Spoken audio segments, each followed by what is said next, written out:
Ay, wait lang, mali yung na-share. Maling screen. Hmm,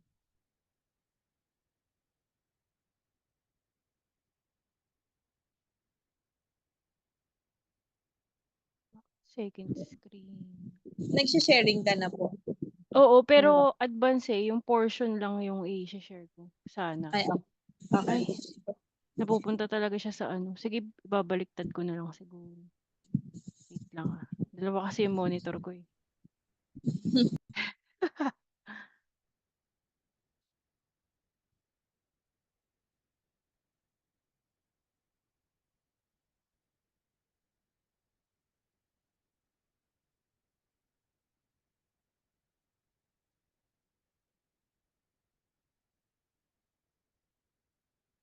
Ayan, kita na. Amen po. Wait lang, ayusin ko lang.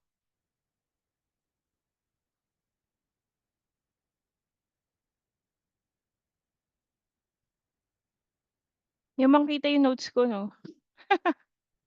Tingin nga, wait lang, ayan, nakita ko na sa monitor na laptop, sige, Hindi ko makita yan. sige, 'yan.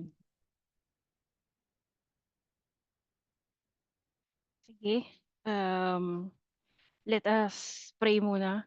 So, Heavenly Father, habang nagtitipon kami ngayon sa iyong presence, dumadating kami na may mga pusong nais talagang maintindihan kung ano ang ibig sabihin ng mabuhay ng buhay na nagbibigay sa inyo ng kaluwalhatian. Alam namin na ang buhay ay maaaring maging overwhelming minsan, hinihinala hinihila kami sa maraming, direction. Sinusubukan sinusubukang maging, lahat para sa lahat. Lord, tulungan ninyo kami ngayon na matuklasan ang inyong puso para sa balanse sa aming mga buhay. Ipakita ninyo sa amin kung ano ang ibig sabihin ng maglakad sa harmony. Ginagalang kayo habang minamahal namin ang aming mga pamilya, naglilingkod sa iba habang inaalagaan din namin ang aming mga sarili. Nagsisikap sa trabaho habang nakakahanap ng rest sa inyo. Buksan ninyo ang aming puso at isipan sa inyong salita. Magsalita po kayo, Lord, dahil nakikinig ang inyong mga lingkod. Sa pangalan ni Jesus, amen. So, stick pa rin tayo sa topic natin 'no, yung, ah, time, talent, and treasure. So, second week na natin ngayon.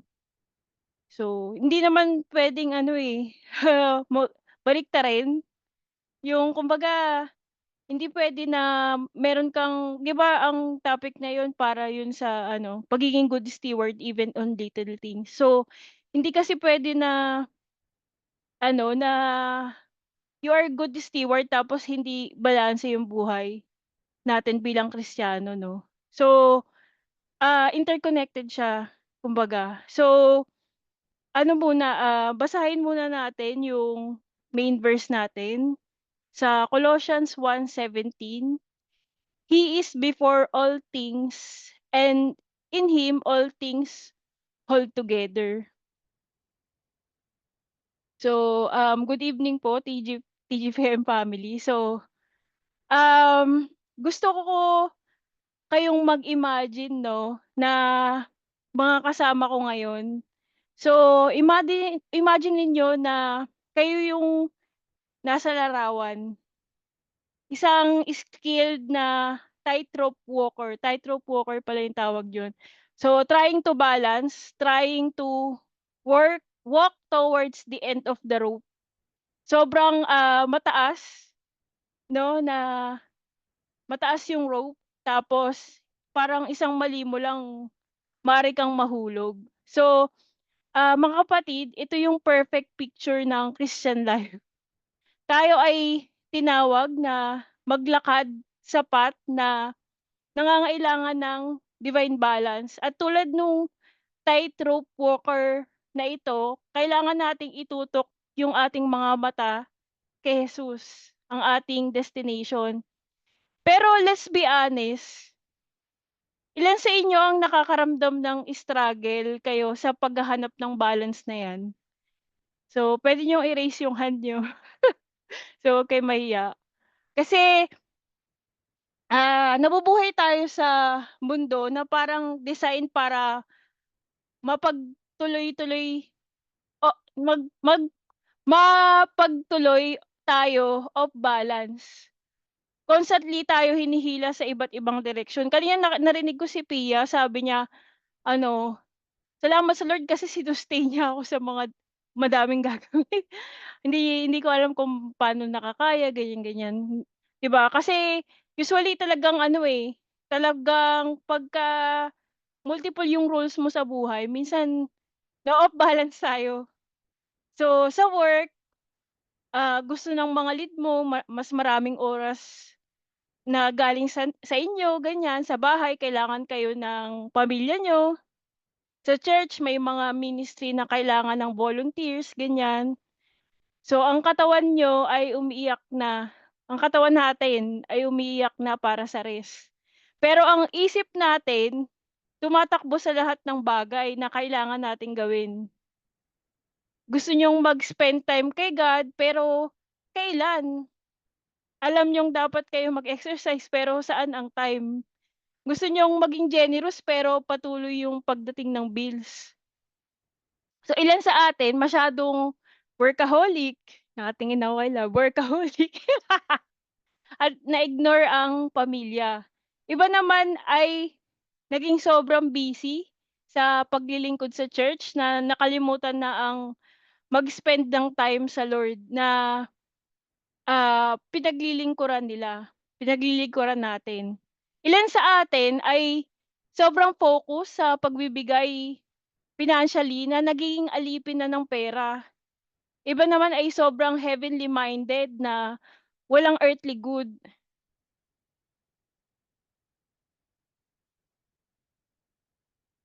So, ang mundo ay nag-o-offer sa atin ng solutions. So, sabi, "Work smarter, not harder. You can have it all. Follow your heart, follow your passion," ganyan.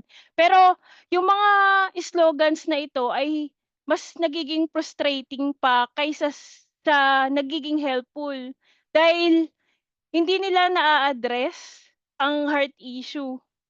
So, eto ang, central question na kailangan nating sagutin ngayon. Paano tayo mabubuhay ng buhay na tunay na nakakapagpasaya kay Lord, habang navigate natin yung very real practical demands ng daily existence? Paano natin mahanap ang divine balance na magbibigay daan sa atin na maglakad ng matagumpay sa mundong ito habang nakatuon ang ating mga puso sa eternity?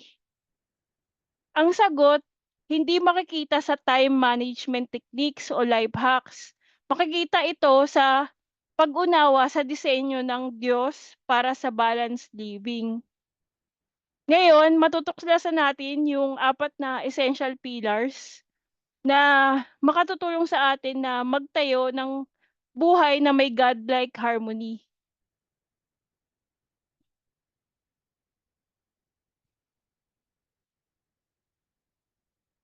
So, the foundation of balance, Christ as our center. So, number 1, Jesus as our perfect example. So, bago tayo mag-usap tungkol sa balanced living, kailangan nating i-establish ang foundation. Sabi sa Colossians 1:17 na sinulat ni Paul, "He is before all things, and in Him all things hold together." Nakuha niyo ba 'yon? Siya ang una sa lahat at ang buong sansinukob ay nananatiling nasa kaayusan sa pamamagitan niya. So, kay Kristo nasa kaayusan ang lahat. Our God is a God of order. Hindi lang ito tungkol sa universe, tungkol ito sa buhay natin, sa buhay mo, sa buhay ko. When Jesus is the center of our life, everything else finds its proper place. So let me show you what I mean by looking at Jesus' own life. Kung may isang tao na pwedeng mabuhay ng unbalanced life, si Jesus 'yon. So, isipin niyo 'to, nasa kanya ang weight ng salvation ng mundo. May mga crowds na constantly demanding ng attention niya. May 12 disciples na kailangan ng constant training. May mission siyang kailangan i-complete sa 3 maikling taon lang. So imagine in 3 short years. Pero kapag pinag-aralan natin ang buhay ni Jesus, nakikita natin ang perfect balance. He balanced solitude with ministry. So early in the morning, habang madilim pa, he would slip away to lonely places to pray. Pero pagkatapos ay fully engaged siya sa mga crowds. Nagtuturo, nagpapagaling, naglilingkod. So parang wala ako nabasa sa Bible na nag-pray si Jesus ng patsi-patsi. Alam mo 'yun, yung magpe-pray ako kasi ano, meron akong karamdaman.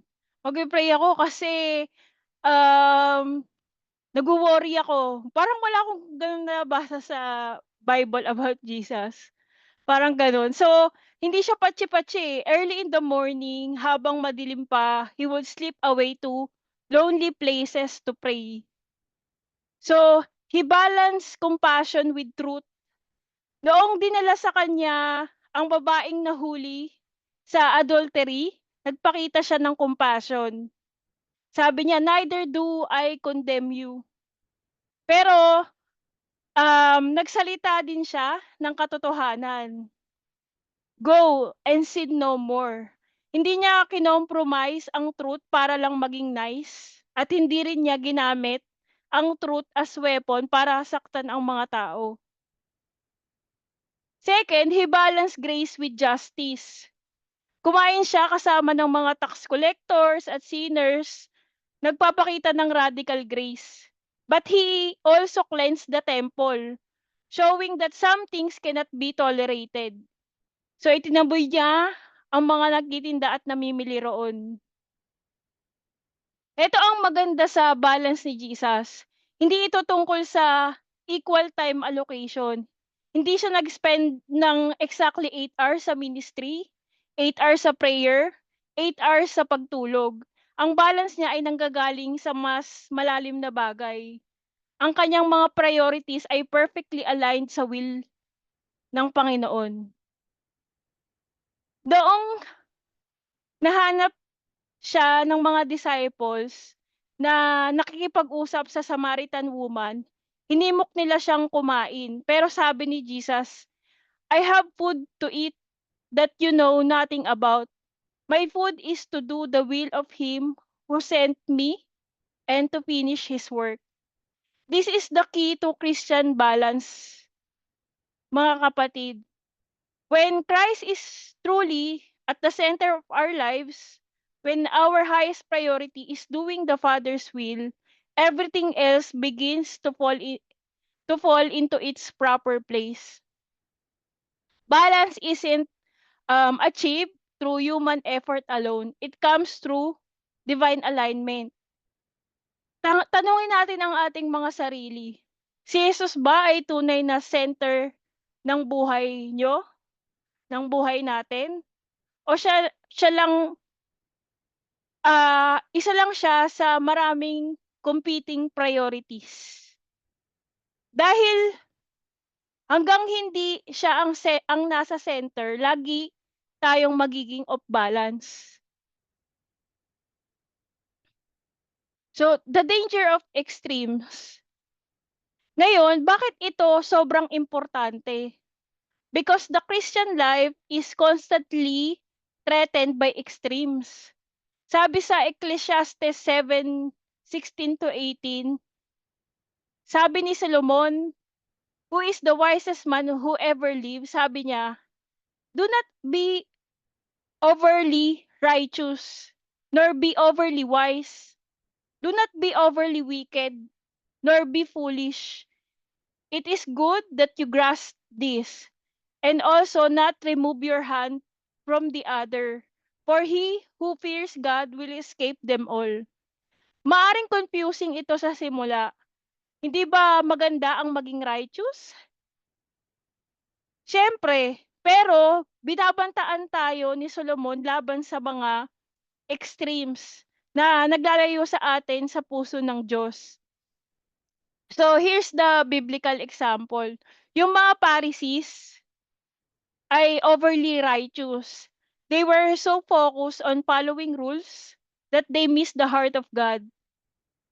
They tithe their spices. Di ba sabi sa Matthew 23:23, nagtatithe sila ng mint, dill, sa cumin. Yon, mga spices yon. But neglected justice, mercy, and faithfulness. Kasi before, hindi uso yung money, 'di ba? Minsan kung ano yung possession mo, yun yung kayamanan mo, parang gano'n. So they're tight their spices. So ang kanilang extreme religiosity ay naging dahilan para maging spiritually blind sila. So on the other side, yung mga Corinthians or mga taga-Corinth church, kinuha nila ang teaching ni Paul tungkol sa freedom kay Kristo at ginawa itong license para magkasala. Sabi nila, all things are lawful for me. Pero nakalimutan nila na hindi lahat ng bagay ay helpful or edifying. So, naalala nyo ba si Martha at Mary? Si Martha ay naglilingkod, maganda yon. Pero naging sobrang consume siya sa service na na-miss niya yung opportunity na umupo sa mga paa ni Jesus. Mary chose worship, which Jesus called the better part. But someone still needed to prepare the meal. Pero may kailangan pa ring maghanda ng pagkain. So ito yung point.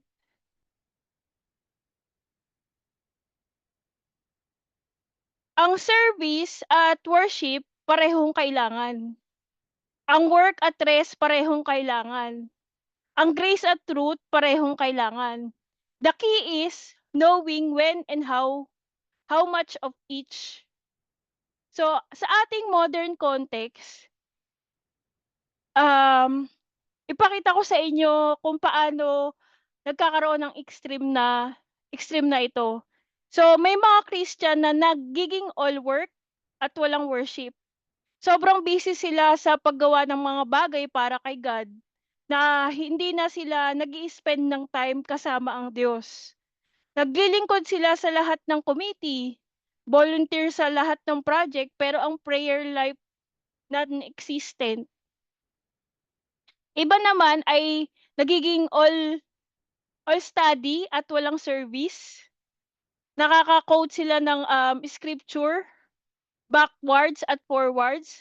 Dumadalo sa lahat ng Bible study, pero hindi nila kinikilos ang daliri para tumulong sa sino man. So, ang ilan ay nagiging all giving at walang receiving. Nagiging guilty sa pagtanggap ng tulong. Pinagod nila ang sarili nila sa paglilingkod sa iba, pero hindi nila hinahayaang maglingkod sa kanila ang iba. Ang iba naman ay nagiging all speaking at walang listening. Mabilis silang magbigay ng advice, mabilis mag-share ng opinions, pero hindi nila ginugugol ang oras para tunay na makinig sa Lord o sa iba. The enemy loves extremes because extremes always lead us away from God's best. When Christ is our center, He keeps us from these dangerous extremes. He shows us when to work and when to rest, when to speak and when to listen, when to give and when to receive. So, the four pillars of balanced Christian living, ngayon, na-establish na natin yung foundation. I-share ko naman sa inyo yung 4 na essential pillars ng balanced Christian living. So, isipin nyo, para kayo nagpapagawa ng bahay. So, 'di ba usually kailangan muna ng foundation, kailangan maghukay ng malalim. Kasi ang kasunod nun magtatayo na ng poste. So, yung poste na yon, yun yung pillars. So, load-bearing walls ang tawag. So, itong pillars ay mga bahagi ng spiritual house natin. Kapag kahit isa sa kanila ay mahina o nawawala, ang buong structure ay magiging unstable. So, number 1 is the spiritual balance, worship and service. So, paghahanap ng tamang relationship sa pagitan ng worship at service. Sabi sa Luke 10, ang story nila Mary at Martha, dumating si Jesus para mag-visit at si Martha ay kaagad na naging spring into action. Nagluto siya, naglinis, naglingkod, ginagawa lahat ng dapat gawin. She is a very good host or servant. Samantala, ang kapatid niyang si Mary ay nakaupo sa mga paa ni Jesus, nakikinig sa kanyang pagtuturo. Naging frustrated si Martha. At honestly, hindi ba niyo siya nauunawaan? Ginagawa niya lahat ng trabaho habang nakaupo lang si Mary. Parang sa work lang yan eh. Alam mo yon, you do all the work tapos yung ka-work mo pasa load lang. Parang gano'n. Kaya lumapit siya kay Jesus at sabi ni Jesus, sabi ni Martha, Lord, don't you care that my sister has left me to do all the work by myself? Tell her to help me. Pero pakinggan niyo yung response ni Jesus. Sabi niya, Martha, Martha, you are worried and upset about many things, but few things are needed, or indeed only one. Mary has chosen what is better, and it will not taken away from her. Ngayon, may mga taong nagbabasa ng story na ito at nag-iisip na sinasabi ni Jesus na hindi importante ang service. Actually, hindi iyon ang point. Hindi kino-condemn ni Jesus si Martha sa paglilingkod. Tinatry niya i-address ang heart issue or heart attitude ni Martha. Siya ay worried and upset about many things. Ang service niya ay naging anxious activity na instead na loving worship. So here's the principle. Mary chose worship, which is the better part, pero may kailangan pa ring maghanda ng pagkain. Ang worship at service ay parehong necessary, pero ang worship ay dapat maging una dahil ito ay nag-transform sa ating service. When we worship first, our service flows from love rather than obligation. When we serve without worship, we become resentful, burned out, and proud. So, let me give you some practical steps to maintain spiritual balance. So first, establish a daily quiet time with God. So babalik tayo ulit sa curriculum. So I don't care if it's 30 minutes or 50, start somewhere. Prayer, Bible reading, meditation. This is your merry time sitting at Jesus' feet. So second, regularly engage in serving others, but do it from overflow of worship, not from guilt or obligation. Ask God where He wants you to serve, and don't try to serve everywhere. Third, participate in both corporate worship and private worship.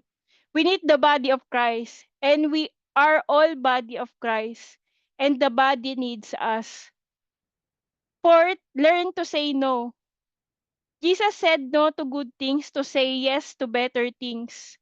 You cannot serve every need or accept every opportunity. Hindi nyo kailangang maglingkod sa lahat ng need o tanggapin ang lahat ng opportunity.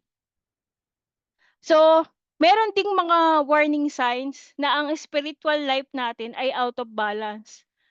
Kapag spiritually imbalance tayo towards service, makaka-experience tayo ng burnout, resentment, at makikita nyo ang inyong sarili na naglilingkod para sa recognition kaysa sa love. Ang prayer life natin ay magiging dry at magiging distant tayo sa Panginoon. Kapag spiritually imbalanced tayo toward worship, nagiging selfish at inward focus tayo. Nagkakaroon tayo ng head knowledge pero walang practical love. Magiging all ears tayo at walang hands. So alam mo yung all ears saka pero walang hands, yung nakikinig lang pero walang ginagawa, yung gano'n. So, number 2 is relational balance. So, binigay sa atin ni Jesus ang great commandment sa Matthew 22. Love the Lord your God with all your heart, soul, mind, and strength, and love your neighbor as yourself. Pansinin niyo yung hierarchy. God first, other second, proper self-care third. Hindi lang ito saying, ito ang blueprint para sa relational balance. Maraming Christians ang nakakuha nito ng backwards. Ginagawa nating family first, God second, at sarili natin last.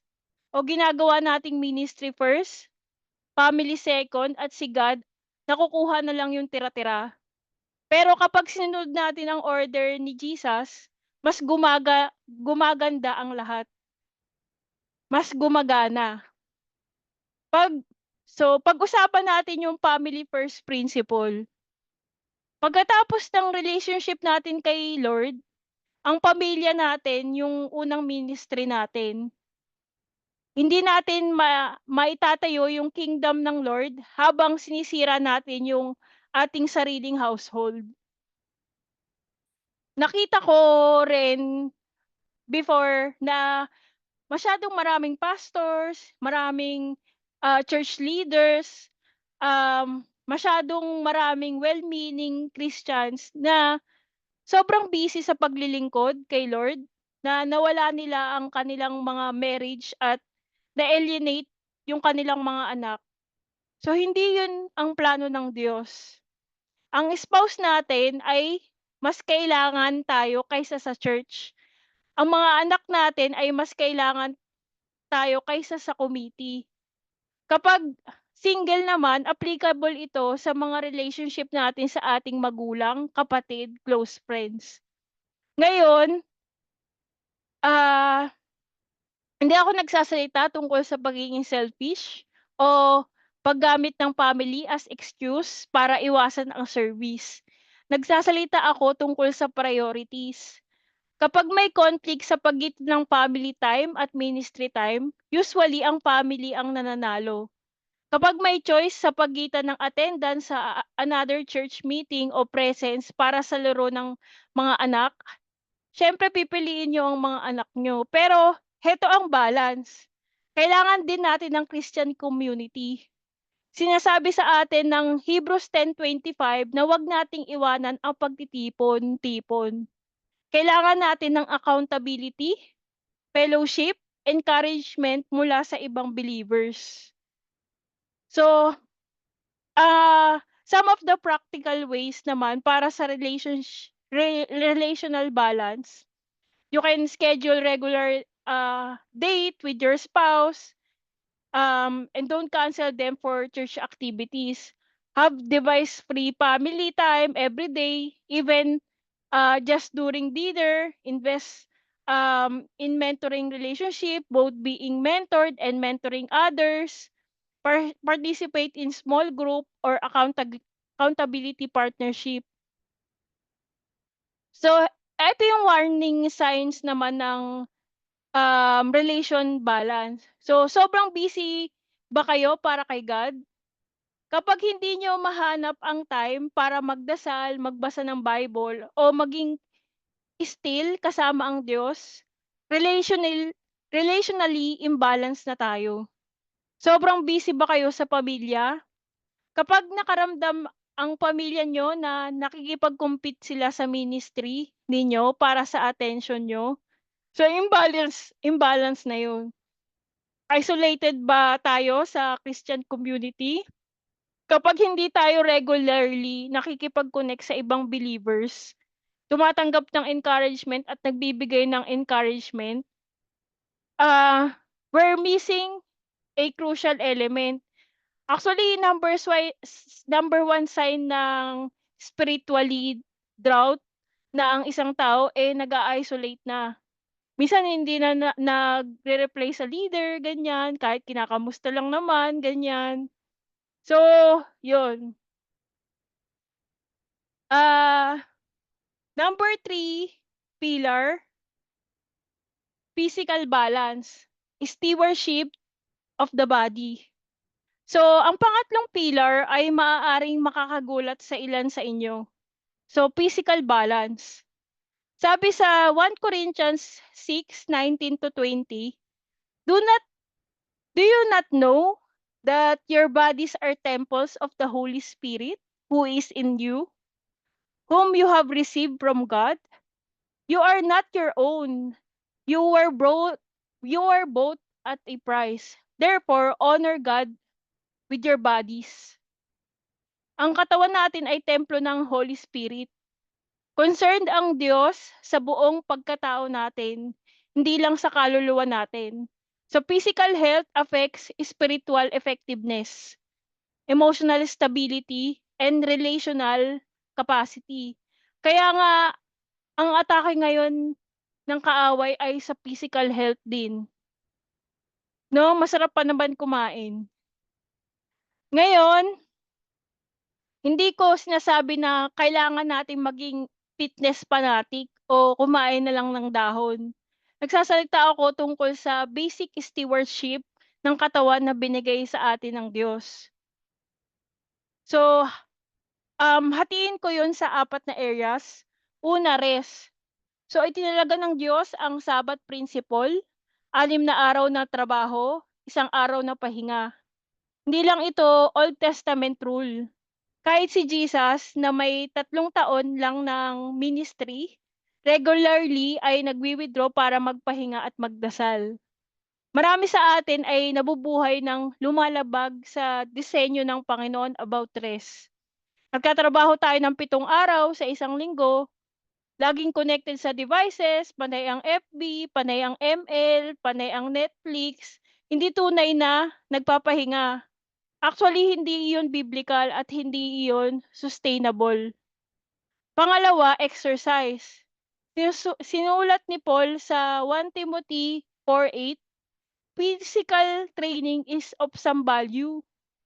Pansinin niyo, hindi niya sinabi na worthless ito. Sabi niya may some value ito.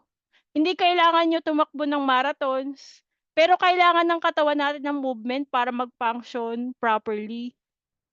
Pangatlo, nutrition. Ang katawan natin ay templo, hindi garbage dump. Hindi ko sinasabi sa inyo na kung ano ang kakainin, pero ang sasabihin ko, kapag patuloy ninyong pinapakain ng katawan niyo ng junk or basura, magiging parang junk or basura din ang feeling nito. So pang-apat, recreation. Ang joy at relaxation ay mga gifts mula sa Diyos. Okey lang mag-fun, mag-enjoy ng hobbies, tumawa kasama yung mga friends, ganyan. 'Di ba pumunta nga si Lord sa wedding, eh. So ginawa niya ngang wine ang tubig sa wedding. So, heto ang biblical work-rest rhythm. So si Jesus ay nagtrabaho ng husto sa araw, pero nag-withdraw din siya para magdasal at mag-recharge. fully present siya kapag nagmi-minister, pero kumuha rin siya ng time away mula sa crowds. Ang susi ay pag-iwas sa extremes. Huwag natin neglikin ang katawan natin, pero huwag din nating i-worship ito. Huwag maging health obsessed, pero huwag din maging health careless. Mag-enjoy ng pagkain na walang gluttony, magpahinga na walang laziness, mag-exercise ng walang vanity. So, warning signs naman ng physical imbalance, kapag lagi tayong exhausted, madalas tayong nagkakasakit, hindi tayo makapag-concentrate or lagi tayong iritable, baka sinusubukan tayong sabihan ng katawan natin ng something. Kapag hindi tayo nag-exercise, hindi nagpapahinga, terrible ang pagkain at o nabubuhay sa constant stress, hindi natin ginagalang ang Diyos sa katawan natin. So, fourth pillar, material balance. Kung kung paano natin hinahawakan ang pera at mga possessions, dito maraming Christian ang nahihirapan dahil obsessed ang culture natin sa pera. At maraming sinasabi ang Bible tungkol dito. Sabi sa 1 Timothy 6:6-10, "But godliness with contentment is great gain. For we brought nothing into the world, and we can take nothing out of it. But if we have food and clothing, we will be content with that. Those who want to get rich fall into temptation and a trap, and into many foolish and harmful desires that plunge people into ruin and destruction. For the love of money is the root of all kinds of evil." Pansinin nyo na hindi sinabi ni Paul na ang pera ay masama. Sinabi niya na ang love of money ay root ng lahat ng uri ng kasamaan. Ang pera ay tool. Pwede itong gamitin para sa great good or great harm. Depende sa heart attitude natin tungkol dito.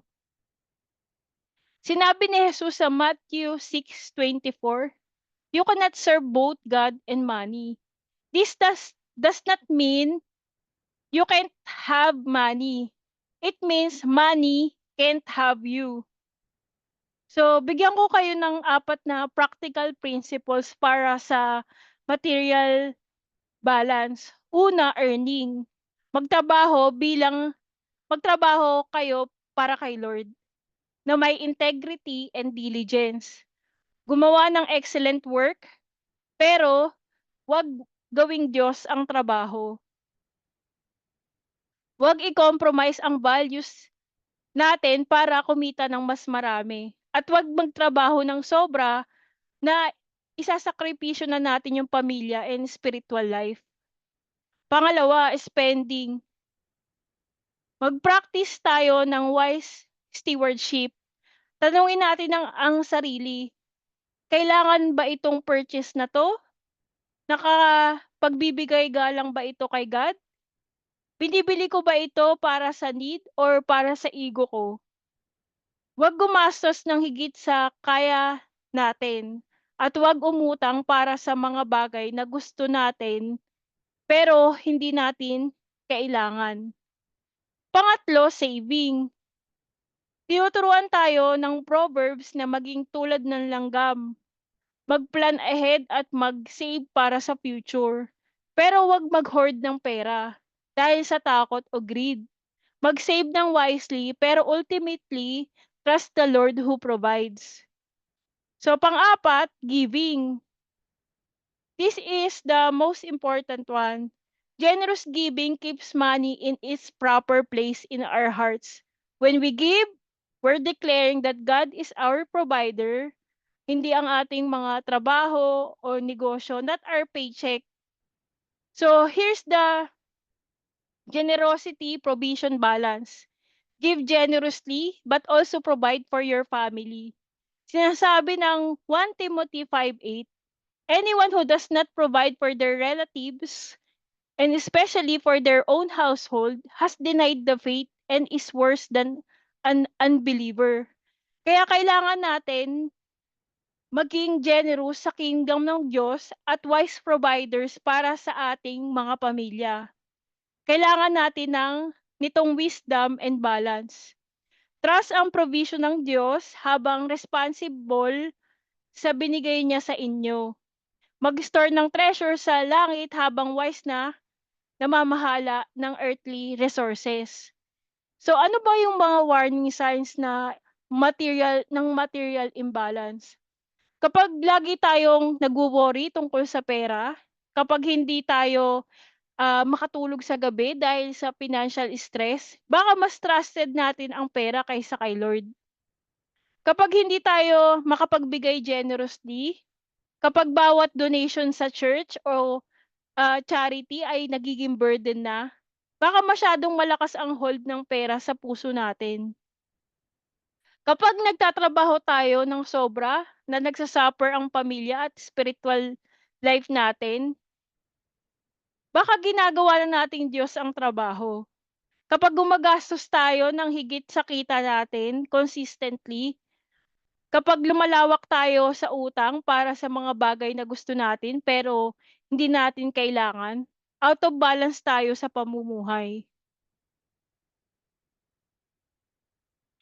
So ngayon, maaaring iniisip nyo na, Ate Yeng, maganda ang tunog ng lahat ng ito in theory.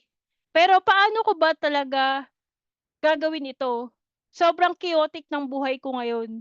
Bigyan ko kayo ng practical step. So, the priority pyramid. So first, think of your life like a pyramid with 4 levels. At the foundation, your relationship with God. This has to be solid because everything else builds on it. Second level, your family relationships. Spouse, children, parents, close friends. Third level, your work and ministry. How you make a living and how you serve God. Fourth level, community involvement and recreation. Everything else. Kapag gumagawa tayo ng decisions tungkol sa kung paano gugugulin ang time and energy natin, lagi tayong mag-check, pinapalakas ba o pinapahina ng desisyon na ito ang foundation ko? Nane-neglect ko ba ang level 2 para mag-focus sa level 3?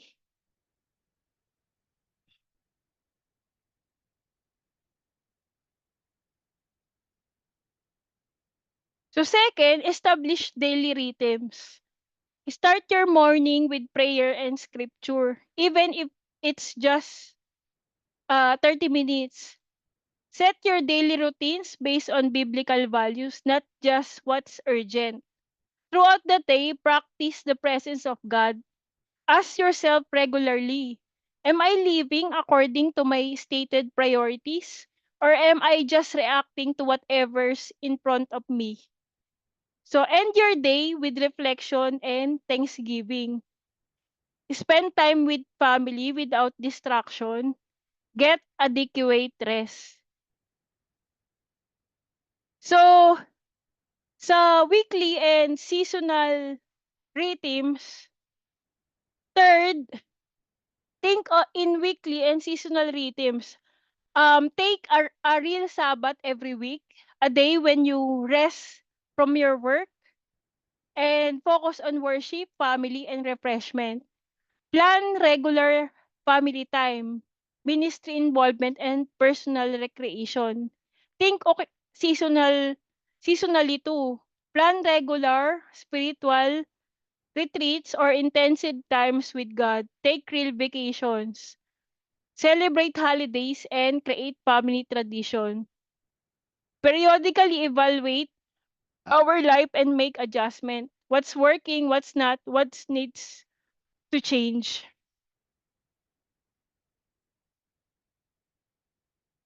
Next, the art of saying no. So pang-apat, at ito siguro ang pinaka-importanting practical skills, matutong mag-no. Si Jesus ay nag-no sa good things para mag-yes sa better things. Bawat yes ay no sa something else. So heto ang mga tanong para matulungan tayong mag-decide. Align ba ito sa God-given priorities ko? Meron ba akong emotional or at physical capacity para dito na hindi ko nane-neglect ang pamilya at health ko? Makakatulong ba ito o makakasagabal sa primary relationship ko? Need ba ito o want lang? Nagsasabi ba ako ng yes dahil out of guilt, fear, or people pleasing? O dahil tunay na naniniwala akong tinatawag ako ng Diyos dito?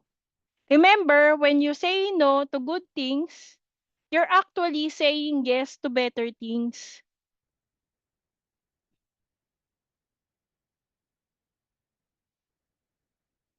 So, let us address 4 common obstacles that keep us from living balanced lives. So first, yung perfectionism trap.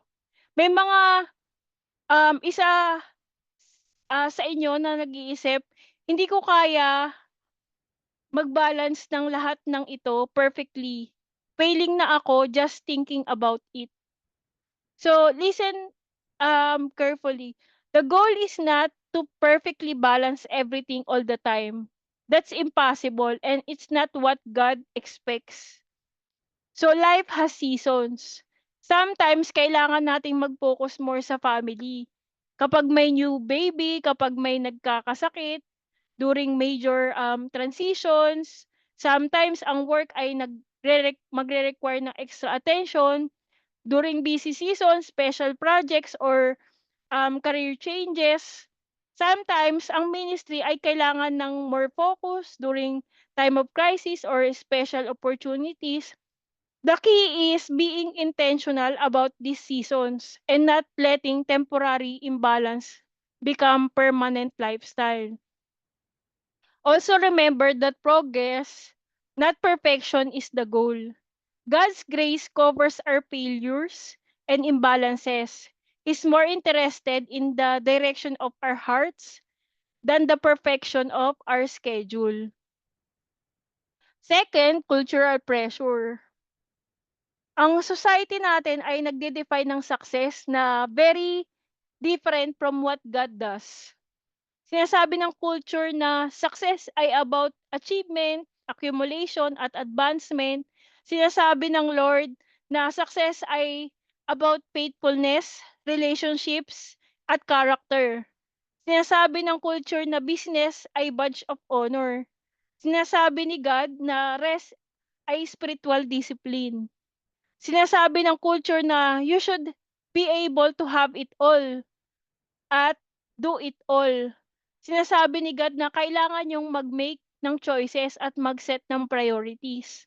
So we need to regularly realign our values with biblical truth, not cultural expectations. Remember, God's approval matters more than people's expectation.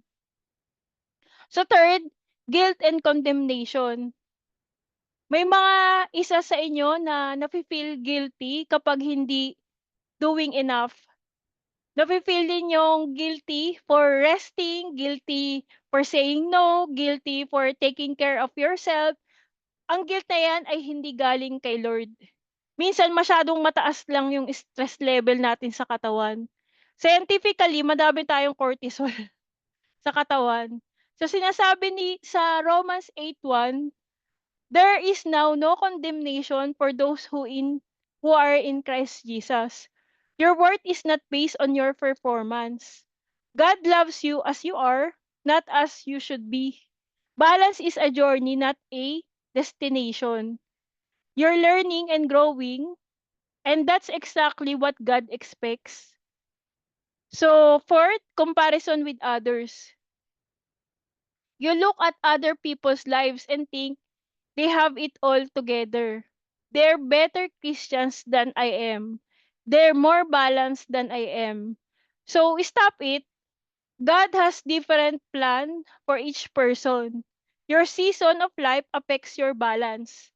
As a single person's balance looks different from a parent's balance. So iba yung balance ng isang single sa isang married, iba din yung balance ng isang may anak na sa isang ano,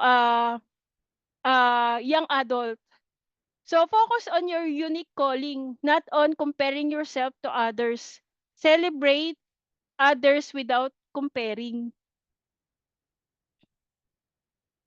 So in conclusion, so let me bring this all together with the most important truth of all. Ang ultimate balance sa Christian life ay living by grace through faith at hindi by works. Balance is not about earning God's favor. You can't work your way into God's love by getting your life perfectly organized. Balance is about living in grateful response to His love that's already been freely given. The goal is not perfect time management. The goal is Christ likeness. As you become more like Jesus, your life will naturally find its proper balance because your priorities will align with His. This is a process that takes time. You don't learn balance overnight. It requires constant adjustment as your life circumstances change. Thank God for Christian community that helps us stay accountable. I am accountable to you. You are accountable to God. And we are accountable to each other. So trust the Holy Spirit to guide you into all truth. So here's God's promise to you. As James 1:5 says, if any of you lacks wisdom, you should ask God, who gives generously to all without finding fault, and it will be given to you. God will provide wisdom for those who ask. His burden is light and his yoke is easy. As Philippians 1:6 promise that he who began a good work in you will carry it on to completion.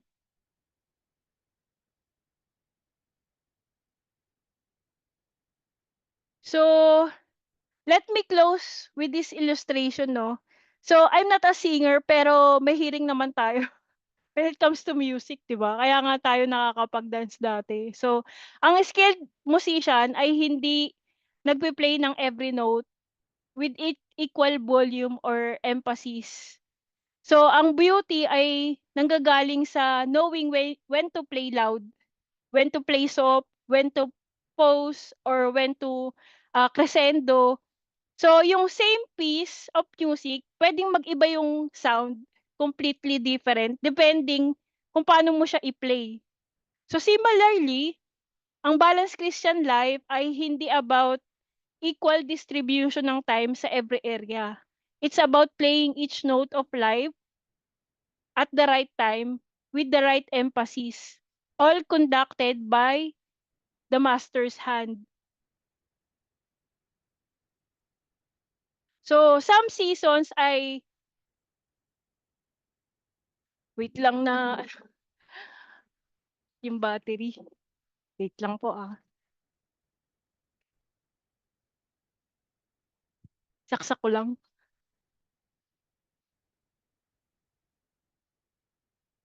Wait lang po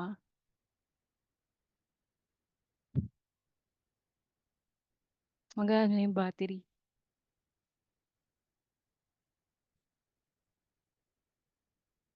Yan na.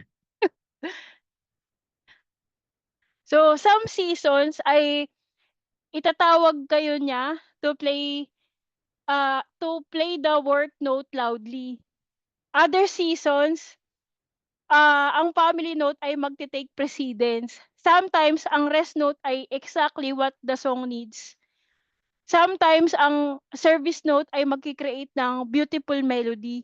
So, the key is keeping your eyes on the conductor, letting him direct the rhythm and tempo of your life.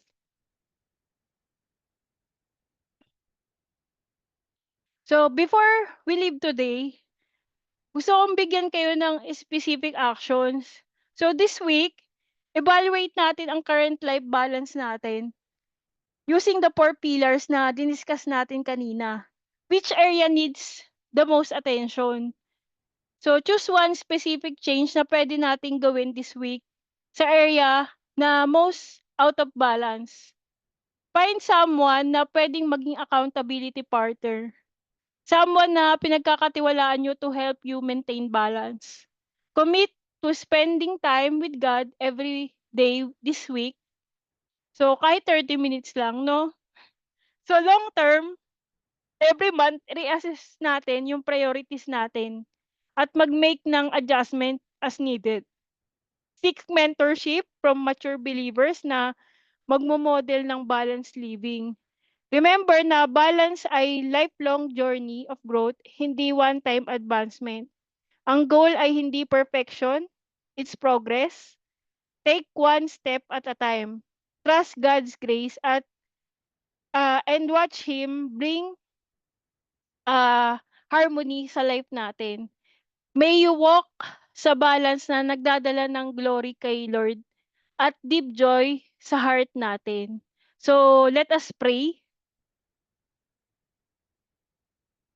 So, Lord Jesus, we thank you for the perfect example to you set of balanced living.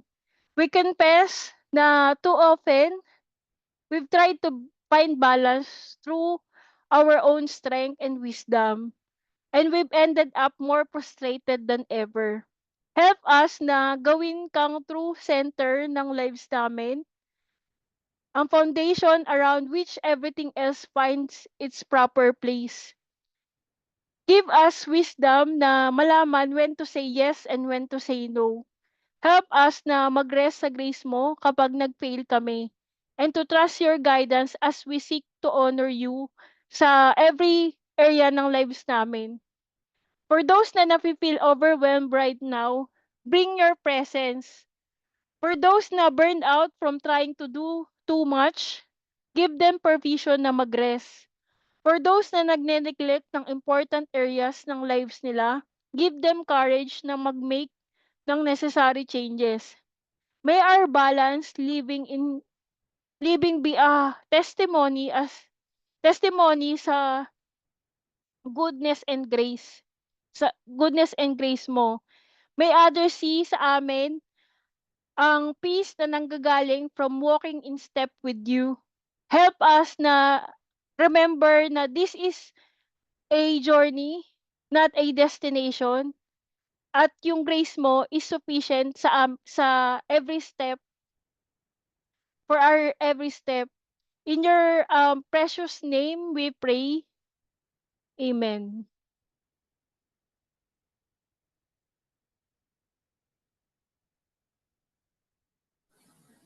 Amen po.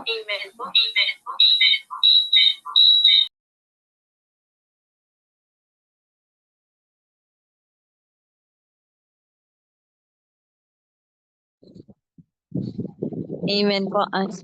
Ayan po. Maraming salamat, Sister Yeng, sa word for tonight. Aming mga realization and ang daming reminders ang Lord, 'di ba? So, ayun po, meron po bang gustong mag-share ng kanilang um,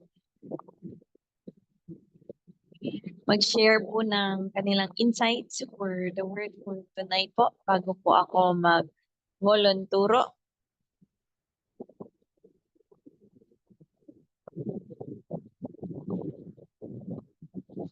Sige po. Maari ko po bang tawagin si Sis Belly?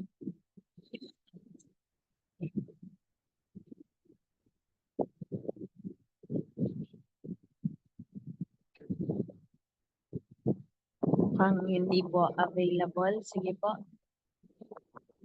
Unahin ko na po si Sis Beb.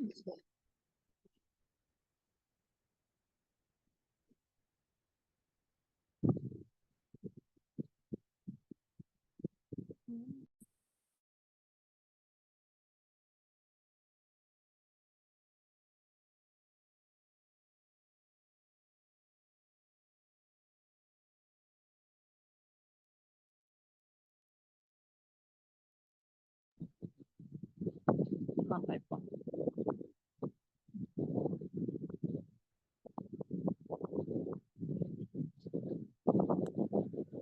Po, Sige. sa akin po yung yung about yung napakinggan ko about kay Martha tsaka kay Maria na ipinaparating ni Lord na bakit ka nangangamba, Martha, sa mga gawain. Hindi ka ba parang nalulugod na mas unahin mo akong i-praise, na mas unahin mo ako kesa sa ibang gawain na dapat gawin. Sumasalamin kasi diyan sa sa buhay din natin bilang tao. For me kasi nangyari yun na yung time na dumating ka sa sobrang yun nga yung nai-open niya rin kanina ni ni sister do sa topic niya na hindi mo dapat na maging parang pag sobra kasi nagiging masama eh. You need to be balanced nga. Yun yung pinaka-topic na dumating sa time sa akin na parang bakit ganun? Sobra na yung trabaho. Sabi ko tapos nalulungkot ka kasi naandun ka na nga sa presensya ni Lord na naandiyan ka na Lord parang hindi na ako masaya di sa ginagawa ko kasi yung oras ko halos kinakain na ng buong trabaho. Sabi ko hindi na ako nagiging okay doon eh. Sabi ko ganun. That time na hindi ko alam kung parang nagbigay siya ng sign na umistop na ako doon. Then I decide, sabi ko, Lord, ikaw nang bahala. Doon sa dumating din yung sa akin ngayon, yung strugglement na umalis ako doon sa work ko na as in zero, walang wala. Kasi nga, tawag dito, true nga doon sa trabaho ko as a delivery. Tapos nawalan ka ng tawag dito ng pera dahil nga doon sa sa binibenta mong produkto. Tapos dumating din yung time na tawag dito na nawalan ka ng time para kay Lord, nawalan ka ng time para sa pamilya mo. And then dumating yung strugglement na nagkaroon ka ng problema do sa family mo. Nandun yung sinasabi rin ni kanina do sa topic niya na pagtiwala ka. Kumbaga magnilay-nilay ka. Kumbaga tingnan mo, mag-observe ka do sa mga trials na pinagdadaanan mo. Then trust to the Lord. Na always keep on praying na ikaw lang bahala Lord sa lahat ng mga problema ang dumarating sa akin. And then yun nga balik ako do sa topic sa akin na siguro ginaid ni Lord as in siguro talagang iginaid niya na mapunta ako dito sa ate ko. Nagpunta kami ng Pangasinan na sabi niya why not to try mo na dito. Nagpapasalamat din ako sa mga kasama natin na bilang mananampalataya at bilang mga kaibigan na rin, kapatid na sumusuporta hindi lang sa prayers, financially, alam na nila yung kung sino sila, kung sino man yung mga taong mga tumulong na yun. Pinagpapasalamat ko yun. Like, higit sa lahat kay Lord. Kasi binigyan ako ng mga kapatid, kaibigan, ka-churchmate na kahit anong struggle ng bawat isa, nagpapanalanginan tayo, nagtutulungan. Tapos, dumating na nga yung time na keep on praying na Lord, ikaw na yung bahala. Until na, eto na, dumating yung time na nagkaroon ako ng trabaho ulit. Tapos, mas maluwag yung oras na binigyan niya lang ako na exact na hindi siya sobra, hindi rin siya konti, kumbaga saktong-sakto lang. Hindi man ganun kalaki sahod pero nandito nakakabalik at nakakapaglingkod. Kaya yun lang po and glory to God po sa bawat isa. Maraming salamat po. Salamat po, Brother Lyndon. And tama ka, dangerous talaga ang too much. Diba? So, ayun po. Ako naman po, ang isa sa mga nagreba naman po sa teachings ni Sis Yang for tonight is the goal is to not perfectly balance everything. Kasi minsan, di ba, parang pag ang dami-dami nating responsibilities, gusto natin siyang magampanan lahat. Gusto nating maging okay ang lahat. Pero dahil hindi naman natin kontrolado kung ano yung isip natin na minsan na overcrowded siya, too much responsibilities, too much information na parang I have to do this, I have to do that. Minsan kailangan din talaga natin na one step at a time or one at a time. Focus on those things na kung ano ba talaga yung dapat mong unahin. Lalong-lalo na kung dapat hindi nawawala sa buhay natin yung spending time. Kahit na gaano pa tayo ka-busy, kahit na gaano pa karami yung ginagawa natin sa buhay, dapat hindi nawawala yung spending time natin. Kasi yan yung pinaka-foundation natin, di ba? Ang pinaka-foundation natin pagdating sa ating spiritual life na dapat hindi nawawala. And grabe yung nature kapag kaya talaga yung sa mga binibitawan. And ano yung everyday na kahit sabihin mong short prayers yan, pero alam mo na yung araw mo talagang buo na. Ganun. Ganun yung pakiramdam eh. Pero yun yung isa sa mga bagay na lagi natin nire-remind yung sarili natin and sa lahat. Kasi ang dami nating ginagawa sa buhay, di ba? Hindi lang naman isa, hindi lang naman, yun nga, sabi ni Ate Yang kanina, di ba, na parang hindi lang naman yung sa ministry mo, may family ka pa, may work ka pa, siyempre may yung sarili mo din. So, you really have to know kung ano dapat yung nauuna sa buhay. Which is the Lord. So, yun lang po. Meron pa po bang gustong magsalita bago po ako mag-volunteer? Amen po. Ayan, lang po ako sa konting na tutunan ko. Medyo mahina po. Naririnig po. Ayan. Ayan po, mas okay na po. Ayan, kasi medyo sa akin na salamat sa salita ng Lord sa na kay Sister Yang.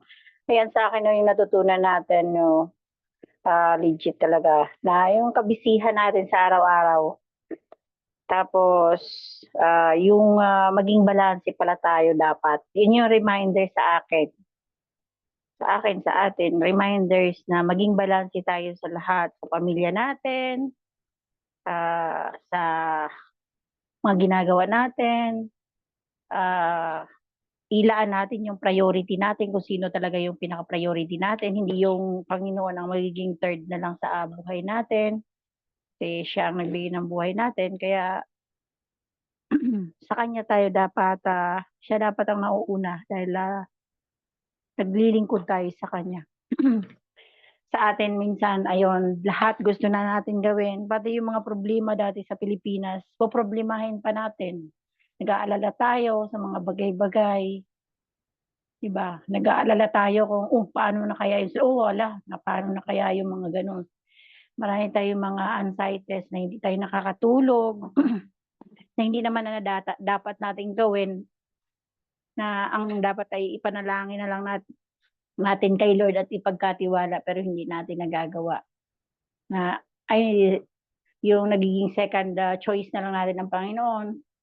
Lalo na pagka dito kasi sa Saudi talagang wala na kaming Sabbath day, kundi through online na lang. Hindi katulad sa Pilipinas, nagagawa pa natin mag-church. Maganda rin kasi yung may face-to-face na nakaka-attend ka sa gawain. Nakaka-miss din pero yun pa, ganito yung nature ng work namin. Ganun pa man, hindi na natin magawa yung ganun, pero magpatuloy pa rin tayo magbasa, magbigay talaga tayo ng oras sa Kanya kasi yung intimate relationship natin kay Lord ay napaka-importante. Kahit na busy tayo sa lahat. At minsan katulad niyan nga, may ganyan nga, nagkakahiwalay ang mga pamilya kasi busy tayo sa gawain, nakalimutan natin yung mga asawa natin, pag-asikaso mga bata, may pag-aaway na tayo dahil na tayo nag-aalalaan ng oras. Kaya ang pinapaalala dito sa atin ng Panginoon, maging balanse sa lahat ng bagay, sa pagbigay, sa pagtrabaho, sa sarili mo, wag natin hayaan ang ating sarili na mapasama, na maging ano tayo kasi ang katawan natin ay templo ng Panginoon kaya kailangan natin na aalagaan ito at sabi nga niya ni Sister Yang, wag nating pakainin ng basura. I-ano natin ang mga yung healthy food na kakainin natin para sa sarili natin at pangalagaan natin lalo na yung mga lumalabas sa bibig natin, hindi lang sa kinakain. Ayun lang po ang naunawaan ko at maging balanse at sa Diyos lang tayo magtiwala lagi. Glory to God. Amen. Amen po. Maraming salamat po, Sis Selena. And ngayon naman po, tawagin natin si Brother Lut.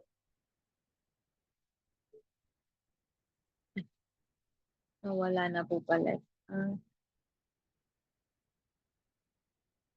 Sige po, maari po ba nating tawagin si Brother Eric?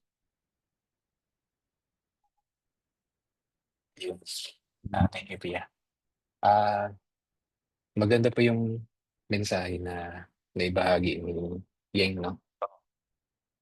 Sa akin, basically, ang nagrema sa akin is, kung matatandaan yung isang slide doon sa PowerPoint, yung representation niya nung yung parang bata na or lalaki na tumutulay sa isang lubid na meron siya dalang pangbalanse. No? So, ang tumatak talaga sa akin is maganda yung representation na yun sa or kumbaga ang Christian life is magandang representation yan, no? Na kung saan yung isang tao ay basically merong isang journey na dinadaanan. Kung ihalin tulad natin doon sa illustration na yan. So, tumatawid ka, parang tumatawid siya sa isang lubid na hindi madali makipot, masikip yung daanan. Kumbaga, eksaktong sukat lang ng talampakan mo yung lubid. So, makakaramdam ka ng takot kasi baka malaglag ka. Pag hindi ka balanse, maaari kang mapahamak or masaktan. So, nandun yung takot. Pero kung, yun nga, at isa pa, hindi mo rin siya pwedeng madaliin. Hindi ka pwedeng tumalon. Kasi baka pagbagsak mo, malaglag ka na. So, talagang, basically, ang Christian life is hindi madali. Kailangan mo tong daanan talaga. And yun nga, sinasabi na walk by faith. Kailangan mong lakarin to. Hindi mo pwedeng madaliin. And pangalawa, yung base na doon sa topic, kailangan maging balanse ka.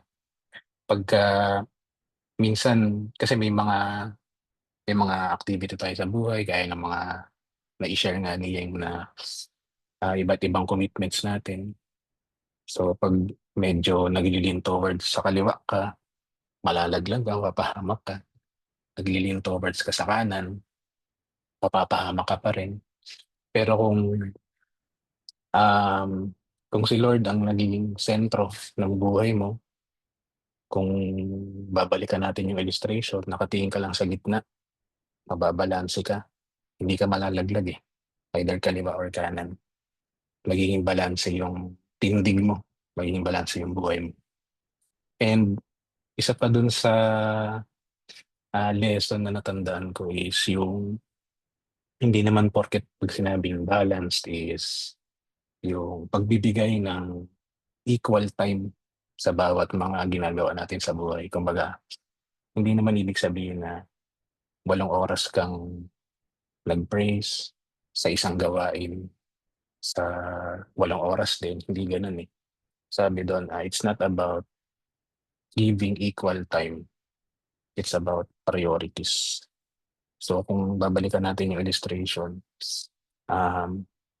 mababalanse ka Pero kung ang priority mo is si Lord, gagawin mo siyang center ng buhay mo, magiging stable ka sa gitna.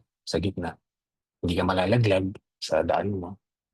And then, para madaanan mo yung journey mo, makarating ka doon sa kabilang side ng lubid or nung dinadaanan mo, kailangan mo ring gumalaw.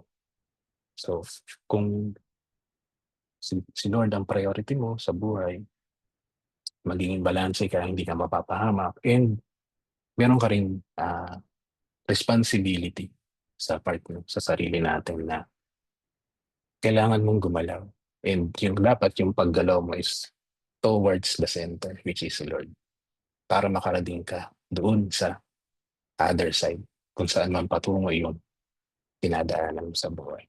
So, magandang mensahe and timing din kasi marami na rin, siyempre madami na rin tayong mga ginagawa sa buhay natin. Yun nga, sobrang busy. So, reminder sa bawat isa na magkaroon ng balanced life and Christ-centered na buhay.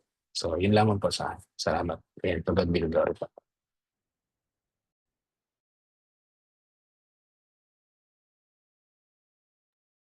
Maraming salamat po, Brother Eric. And ngayon naman po, tawagin natin si Pastor Sammy.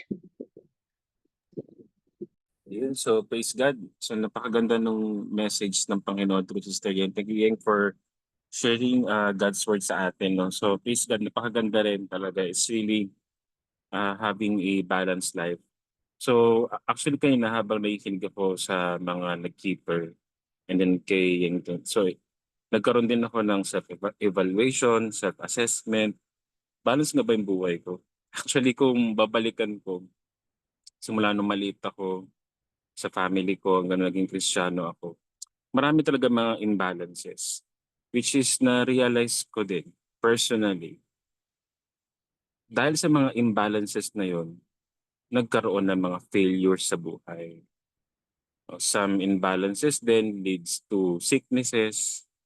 Actually noon, syempre, malakas ako kumain talaga noon. Resulted to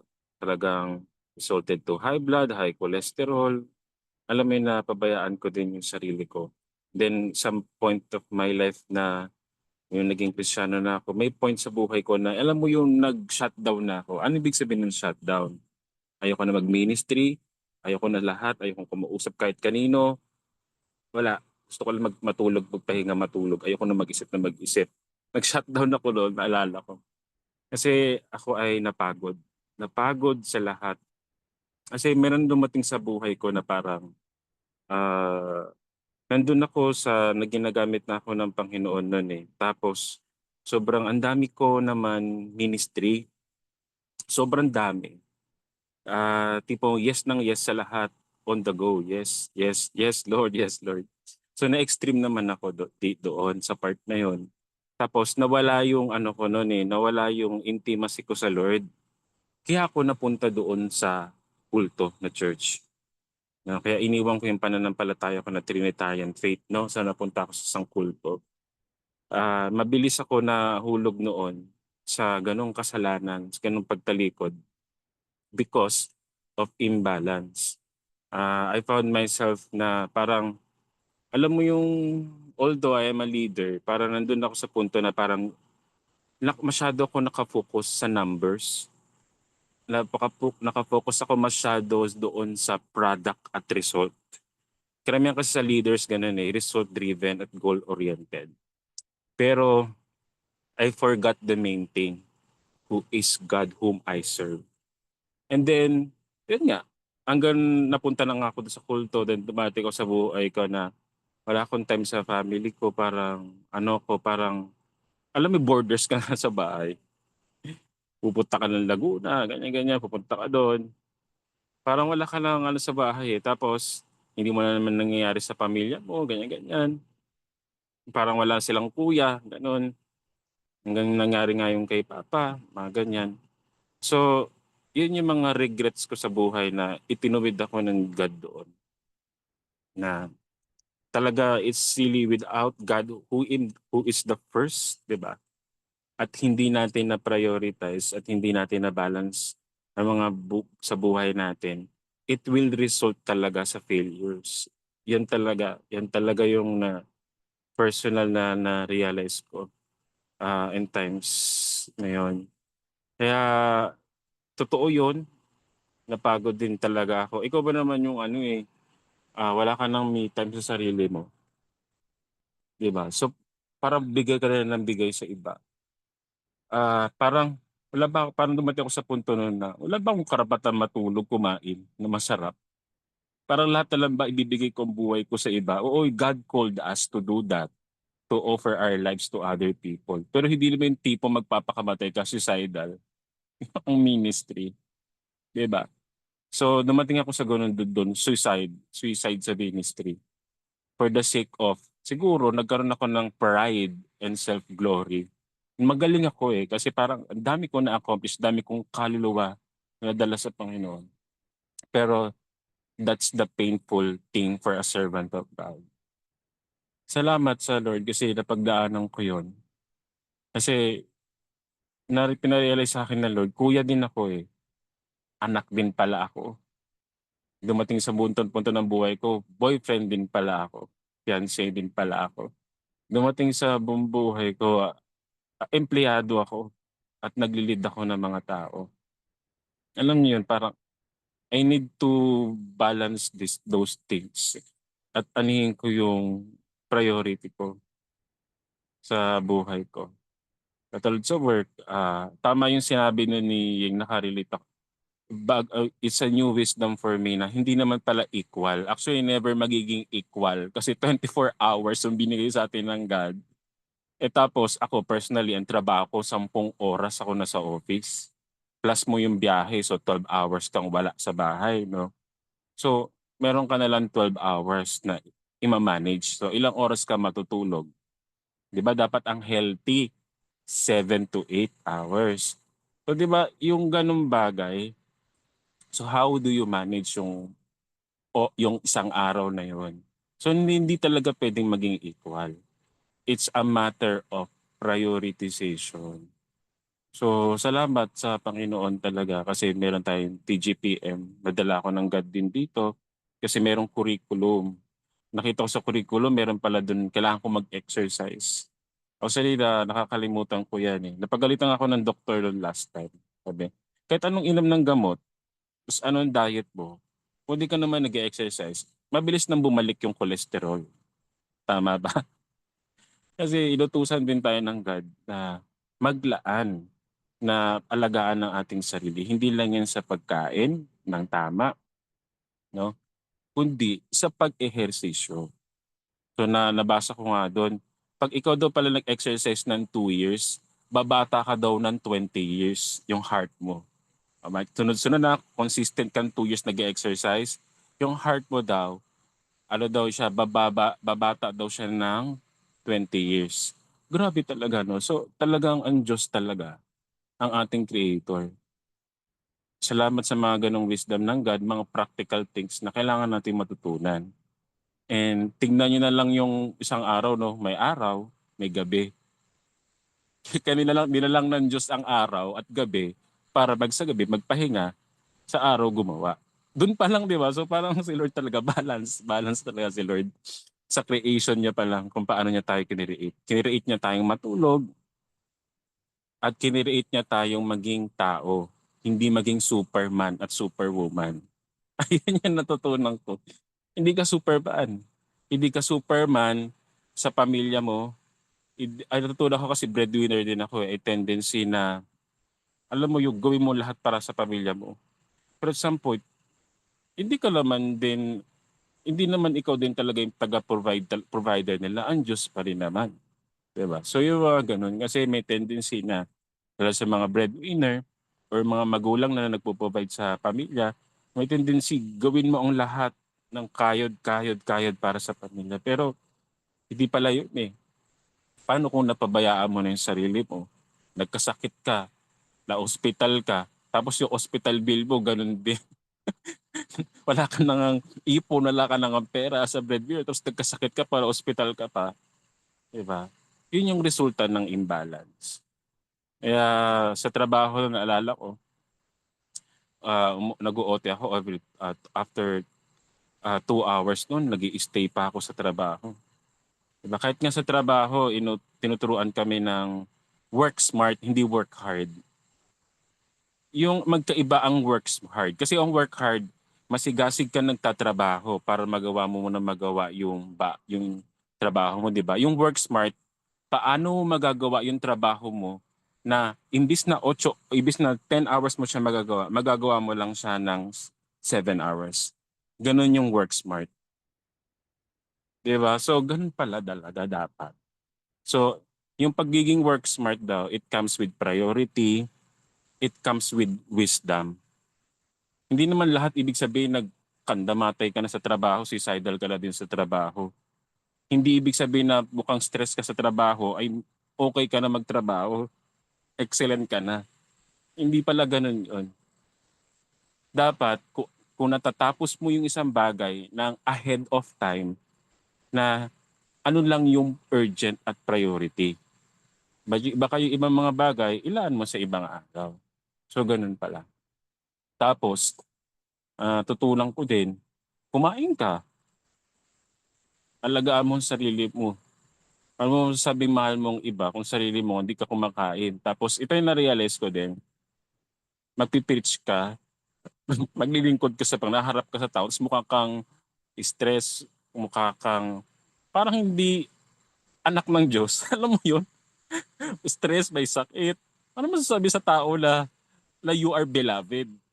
Diba? Dapat nakikita how we take care of ourselves. Tapos, yun nga. Kaya pala sinasabi ng Diyos na sa mga leaders, di ba? Doon sa mga elders na sinasabi sa Bible na kailangan talaga able to handle own household. Kasi paano mo nga maalagaan ng simbahan kung ang sarili mong pamilya ay hindi mo maalagaan. So, yan yung mga natutunan ko over the years. Kasi naalala ko noon, sabi na ng mama ko, kaya din man sila naniniwala sa akin sa mga pa-preach-preach ko noon. Kasi nga, hindi naman ako naghuhugas ng pinggan dito kahit malaki na ako. Tapos, hindi man nila ako mautusan, borders lang ako dito, hindi nila ako maramdaman. So, paano marireflect mo sa tao na masasabi mong Kristiyano ka and then yung sarili mo, pamamay, sira. Diba? Alam niyo, tinuruan ako ng God dyan. Kaya actually tinulungan din ako ng God doon nung pandemic. Nung pandemic, no choice, sa bahay kami lahat. Diba sa bahay lang kami noon, tayo ng lahat, sa bahay lang.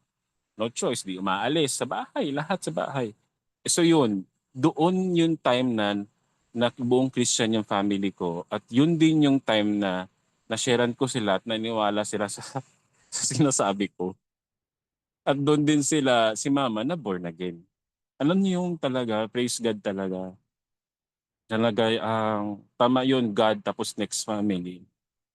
Na, kaya diba kaya pala noon nung nagsisimula pa lang ako, nung bata-bata pa ako noon, may mga nakikilala akong pastor, wasak yung pamilya, yung mga pastor kids, sila yung mga pasaway. Diba? Parang ganun. Kasi hindi natututukan ng pastor na imbis na hindi niya naman main duty sa anak niya maging pastor, main duty niya maging tatay. I guess niyo po yun. Ako personally, hindi naman ako ganun, pero hindi man ako tatay sa kapatid ko. Pero siyempre, pag nagkakaroon kami ng conflict, magkakapatid, bilang isang Kristiyano, siyempre si Lord yung center, hindi ko dapat i-forsake yung values ko, yung prutas, yung love, peace, gentleness, ano yung tama. Pero na pinarealize sa akin ng Lord last time, alam mo, sa conflict mo nyo anak, Sam, hindi kailangan ng kapatid mo ang isang pastor. Kailangan niya kuya. Magpakakuya ka. Alam mo, sakit doon, pero itinuwid ako ng God doon. Kailangan ng kapatid mo ng isang kuya, hindi isang pastor na maninermon. Ouch Lord. Parang hindi ko na-realize yung pagkukulang ko sa role na dapat kong gampanan na bilang kuya o at bilang anak. Na baka masyado na ako na over spiritualize yung mga bagay-bagay and I forget to love. 'Di ba? So grabe talaga, grabe yung sinishare ko din na testimony ko, how I walk din, how God transformed me all those time. God talaga na nare-realize ko na nagkaka-failure na ako. Ay, oo nga pala. Na-imbalance nga ako. Na-imbalance ako, Lord. Masyado ko na extreme sa mga ganitong bagay. So yun, so I praise God for this message. And again, it reminds me na why God put me here sa TGPM. Kasi yung TGPM talaga, it really talks about, yung curriculum is talks about balance. Balance na wag talaga dapat mawala sa ating mga Kristiyano. God is the center, Jesus is in the center, but we need to fulfill our roles. Hindi lang tayo tinawag ni Lord maging pastor o mag-evangelize sa mga o hindi lang tayo tinawag ni Lord na maging trabahador sa isang company. Ikaw rin ay anak, ikaw din ay asawa, ikaw din ay kuya, ikaw din ay ate. Kailangan natin gampanan lahat yun, mga kapatid. Di ba? So, praise God.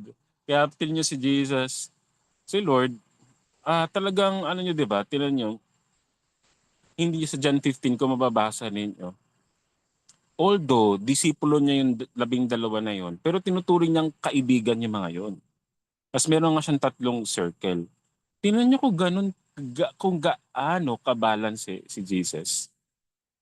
Imagine, no? So hindi lang just sa ministry work, pero he gains relationships. He balance din sa area na yon. I-develop godly relationships.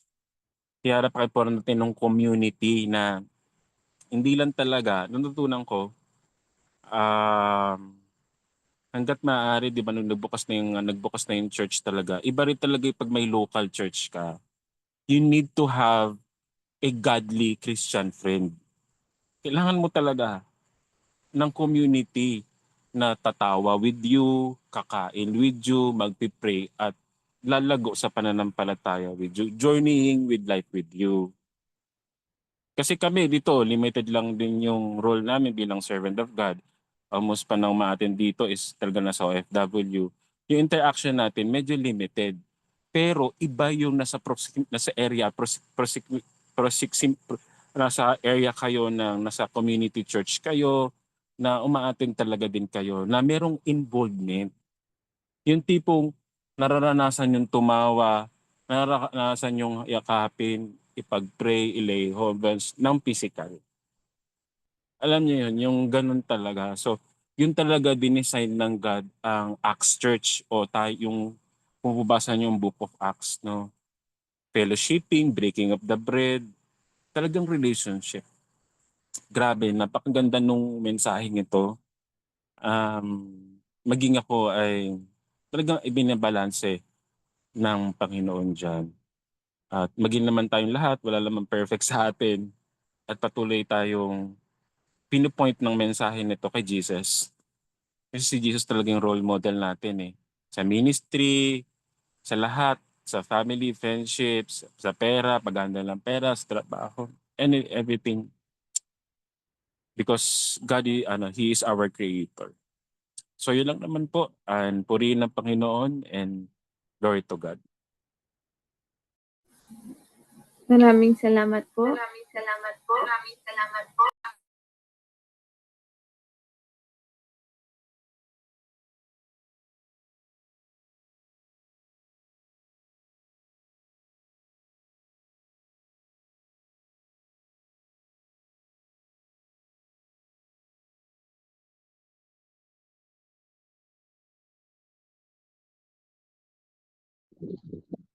Ayan po, maraming salamat po, Pastor Sammy.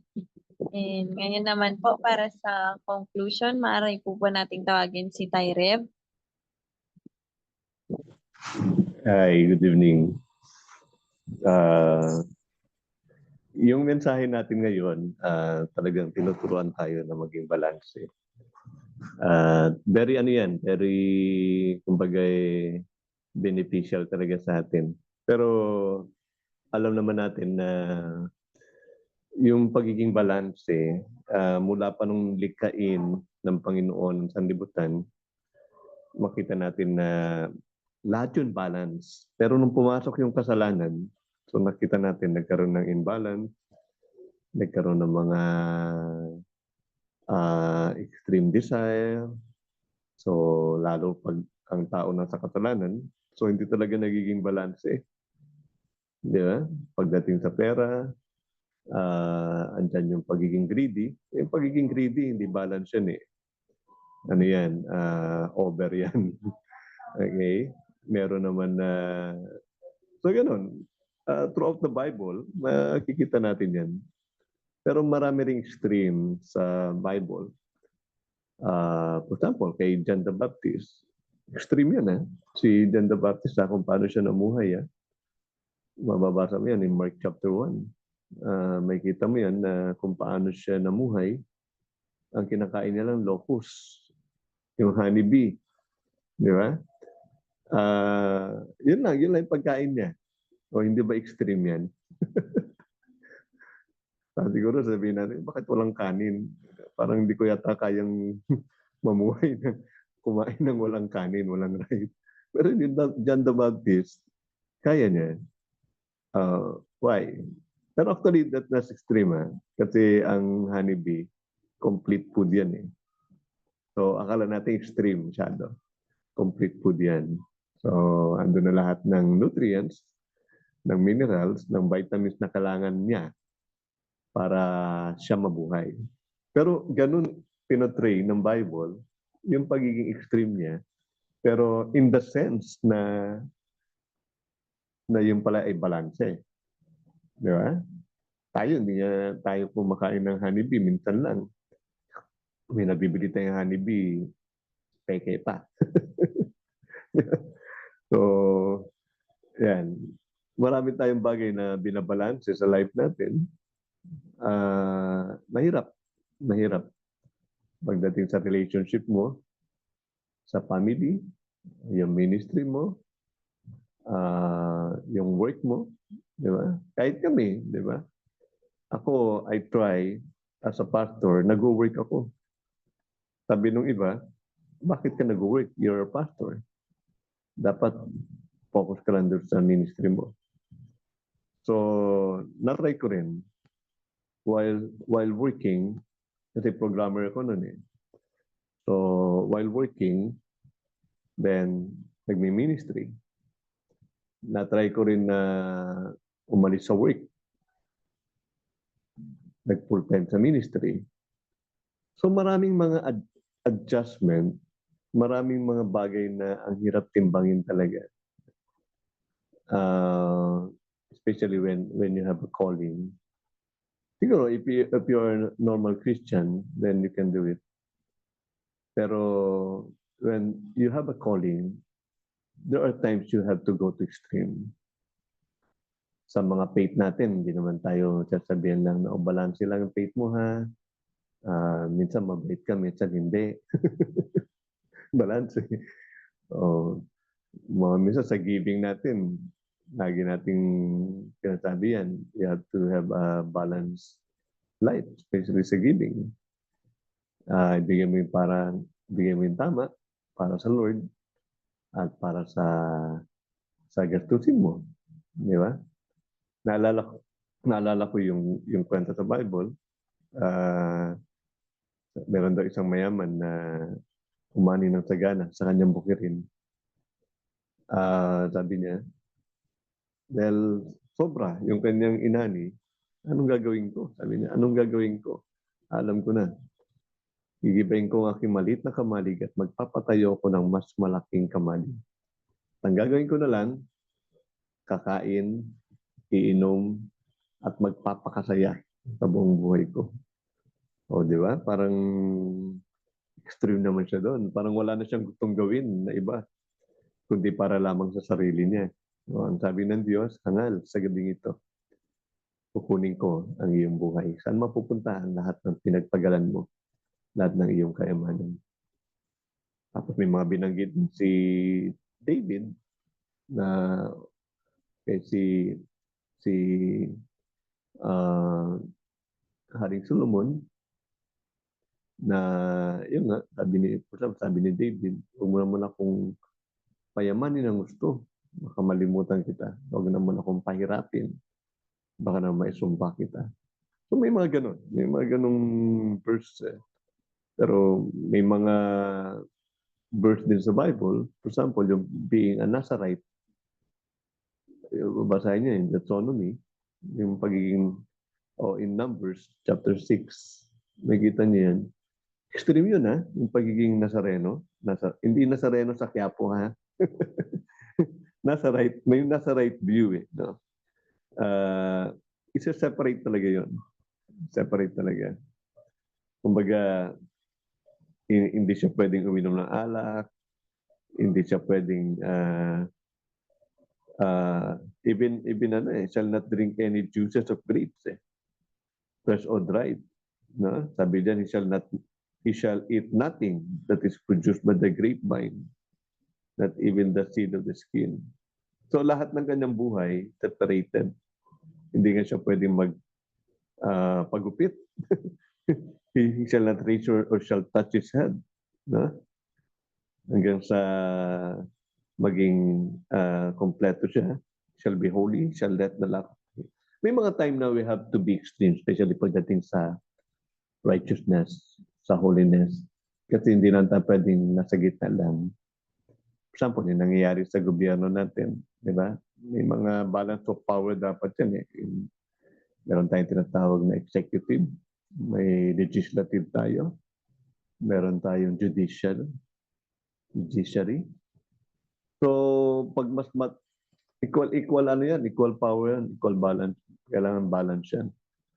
Pag masyadong inabuso ng isa yung kanyang kapangyarihan, then dapat merong something na magbabalanse.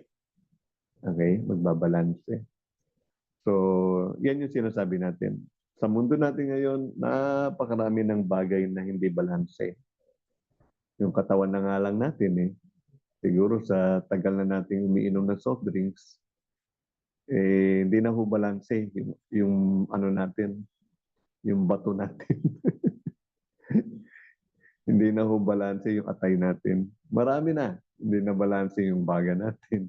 Hindi na perfect. No? Because marami ng bagay na naabuso natin. Marami ng bagay na ginawa natin sa ating physical na katawan.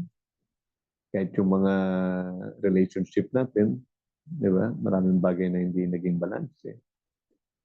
So yun, saktong-sakto yung mensahe. But maraming bagay na hindi na natin kayang gawin. I mean, out of control na. Even yung nature, di ba? May mga extreme na nature ngayon. Pag umulan, sobrang lakas.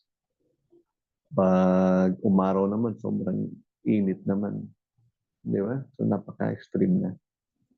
So, inaasam-asam na lang talaga natin yung bagong langit at bagong lupa na pinangako sa atin ng Panginoon. Siguro in our own way, we can do balance. Pero darating at darating talaga yung time na ma-out of balance ka.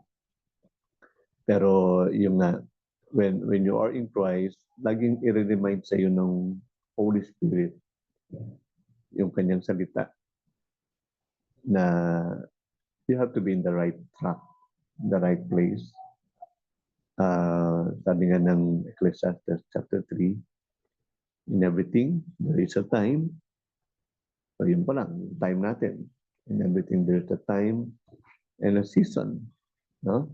But God made all things beautiful in His time. Yan. Yun naman yung maganda doon. Kung ayon talaga sa oras ng Diyos, it will become beautiful. So ngayon, maaaring maraming hindi balanse sa atin. For example, sa akin na lang, hindi balanse yung pagtubo ng buhok ko. Na tinatanong ko, Lord, bakit hindi balanse? Tumutubo yung gilid, yung tuktok, hindi na natubo. Hindi ko na control, hindi ko lang kung anong gagawin. Hindi ko lang kung anong gagawin ko. Di ba? Pero it's okay lang. Kasi alam naman natin, our physical, itong physical na to, madedeteriorate.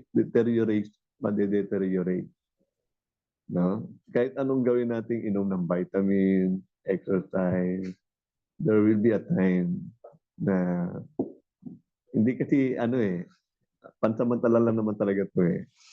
Di ba? Pansamantala. Bakit parang nauubos na yung tao? Wala na yung mga tao. Nag-out na. Konti na lang. Konti na lang. Thank you, Yeng, for a great message. Kahit sa aming mga pastor, ang daming mga hindi balanse.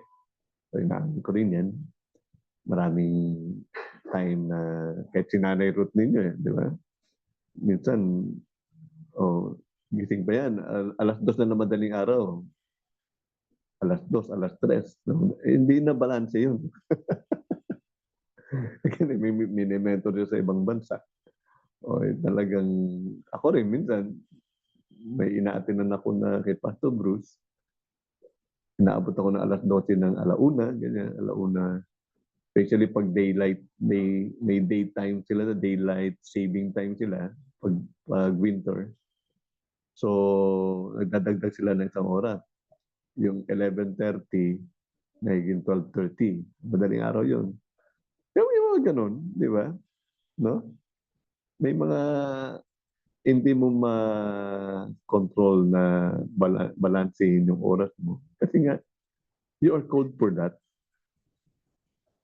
Kahit sa trabaho ninyo eh. Ako, I've been a programmer. Kahit anong sabihin ko na 8 hours na ako doon sa office, hindi eh. Ako yung pinakahuling umuuwi. Kasi ako yung IT supervisor ng time na yun. May mga time pa na pag biglang nag-shutdown yung server, ay nako, talagang 24 hours I have to be there kasi i-restore lahat yun. Kasi kung hindi mo ma-restore, wala silang tatrabahuhin. Kinabukasan. So mag-stay ka doon, ng gabi, i-reformat mo, kailangan i-reformat, then i-restore mo yung backup kung may ma-restore ka. Ganun. May mga bagay na hindi na natin ma-balance eh. Pero yung nga, basta yung faith natin, that's very important siguro sa ating pinag-uusapan. Yung sa physical, maraming bagay na hindi na natin control. Yung sa relationship, even the relationship, minsan din na relationship ko dito sa university with my mother-in-law. Di ba? Mahirap balansehin eh. Kasi kahit anong agree ko, minsan si Mrs. naman disagree naman. So, saan ako lalagay? May mga bagay na decision ko, iba naman yung decision ni Mrs. May mga ganun. No? How can you balance those things? So, yan. Alam nyo sa Bible, may mga tinatawag tayong providential government. May natural law. Tapos may mga law na ibig sabihin providential. Ang ibig sabihin ng providential government ng God, yung bagay na hindi mo kaya, pero He's the one that's controlling you. Especially, inaalis na yung tinatawag nating free will. Yung free will. For example, John the Baptist. John the Baptist, alam niyo ba, he's working. Pero nung nasa kulungan siya, tinanong niya yung mga disciples niya, siya ba yung Jesus? Siya ba yung Jesus na darating? Hindi niya alam pero samantalang nung time na siya pa yung nagbautismo kay Jesus, Siya pa yung nagsabi, "Behold the Lamb of God that taketh away the sin of the world." Pero nasa kulungan na siya, tinatanong niya kung siya ba si Jesus. So, ang nakita ko doon is the providential government. God will use you in a manner that your free will be set aside. Pag set aside na yan, para lang mapulfill yung tinatawag nating plan o plano ng Diyos. No? Plano ng Diyos. You will go into the extreme just to fulfill the plan of God. Walang free will yun. Okay? Another example, yung time ni Paraon. Di ba? Mababasa nyo, pero harden his heart. Pinatigas ni Paraon ang kanyang puso. Ayaw niyang payagan yung mga Israelita na lumaya. Pero, nung nababasa mo yun, pero harden his heart. Pero, yung dumating yung time, may mababasa kayo doon, God hardened the heart of Pharaoh. Dumating yung time na ang Diyos mismo ang nagpatigas ng puso ni Paraon. Yan yung mga providential government tawag natin. He set aside the free will of men just to fulfill His plan for us, no? Para sa sangkatauhan. So, but when you go in a natural way, of course, your free will is there, and there's a natural law. May tinatawag tayong free will. Yan. Ibig sabihin, you have to decide, you have to act on it. Okay? And free will is very important, especially doon sa kaligtasan. Kasi it's a gift of God, no? Pero, of course, we know the character of gift. Gift can be accepted and gift can be rejected. Tama? So, pwede mong tanggihan, pwede mong tanggapin. So, ganun din.